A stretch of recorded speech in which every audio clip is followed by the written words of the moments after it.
What's good? Chef Barlow here, and welcome back to the channel. We're making a 5-ingredient, 5-minute coleslaw that makes the perfect side dish. Now we call this mixed veg, but it's really just a coleslaw. We start out with the cabbage. As far as the cabbage goes, you just want to slice these into very thin strips, as thin as you can get it.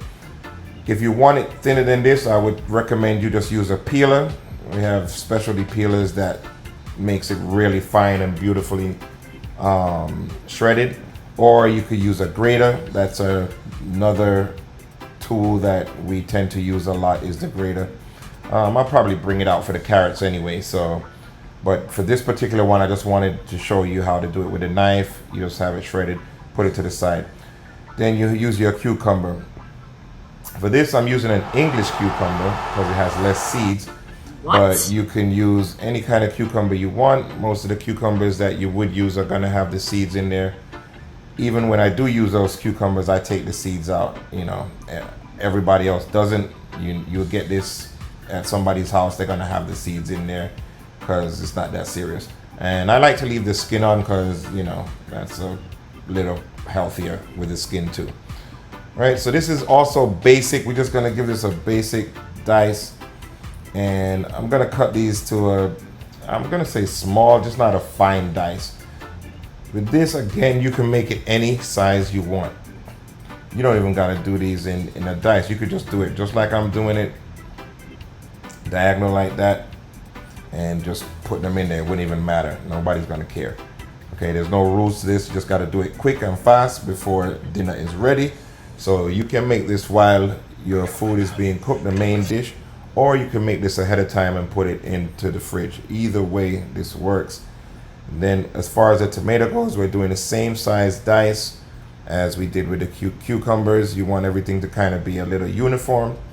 Again, doesn't have to be. It's the beauty of Caribbean style cooking. We don't really have rules to the recipe. You kind of do it, you just follow the guideline. So this, what I'm showing you guys, is a guideline, and just follow along, but make it your own. You want to add something, take out something. Some people might want to put a little red onion in there or something, to make it a little different. You can do whatever you want. Maybe you want to use spinach instead of the kale. And then these are peeled carrots.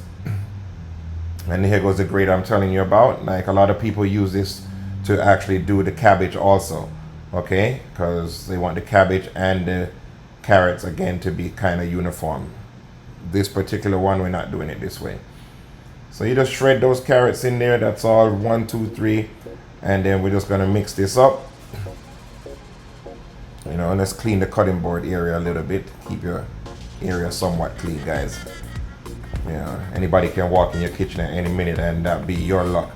They'll see stuff all over the place and be like, oh my God, I'm not gonna eat from them, right? And then just do a basic mix. Now, I know this is the internet and everybody gonna say, oh, you don't have on gloves. No, I'm making this for myself, and we don't wear gloves. We wash our hands.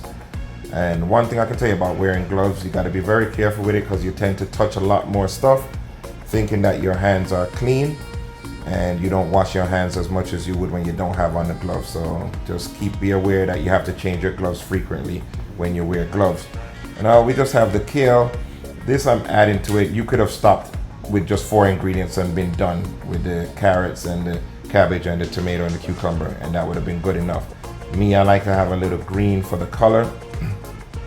So you could use spinach here if you wanted to, or even some scallion, just finely cut the scallion. Chives could work, but the kale just gives it a nice flavor. But it has to be finely diced because you don't want that kale to be too crunchy, That's really a bad thing. And then this is the end of it. Just a little sea salt on there. And me, I use sugar. You do not have to use sugar. I just do to bring out the little sweetness in this. But it's definitely optional. But most people house are gonna have it though. They won't tell you what they do. And then some people would put black pepper on it at this point. Personally, I don't see the reason to do the black pepper, but some people do it. And that's it.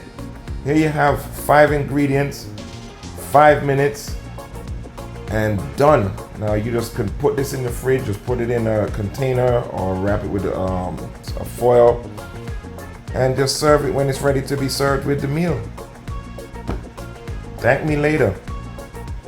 So all I ask you to do is like, share this thing, and definitely subscribe.